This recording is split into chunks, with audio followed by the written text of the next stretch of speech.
So the majority of rattling we do is what we call blind rattling. Now this is going to be when you don't necessarily see a deer and you're just going to do some rattling to try and entice something that could be in the area that you can't see and bring them in.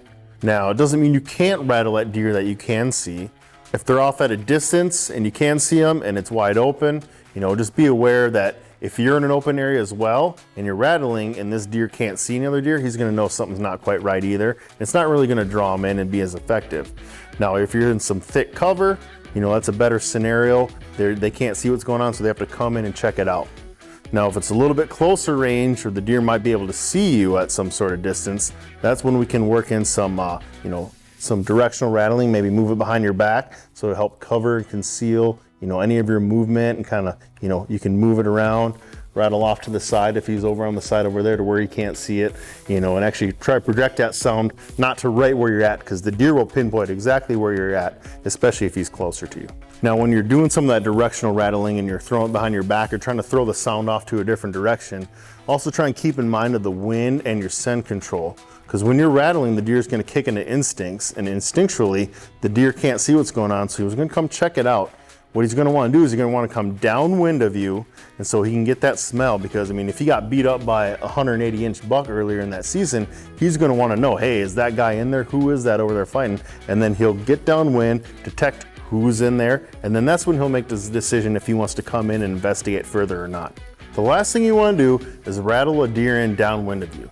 If he comes in and he picks up any scent of you, the hunt's over. That's where phase comes in.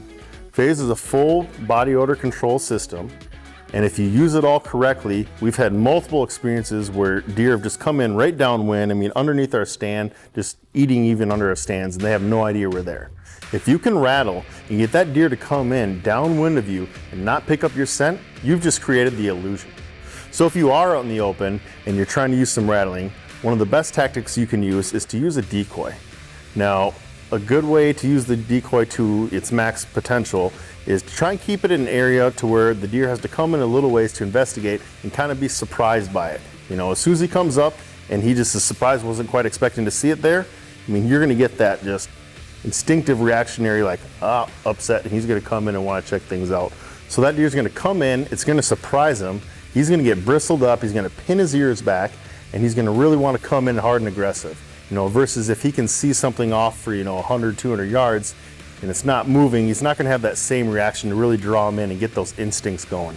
And another blind calling technique you can use is you can take the racks and you can get into a tree branch and kind of create some rustling noise, maybe combine it with some calling and some grunting.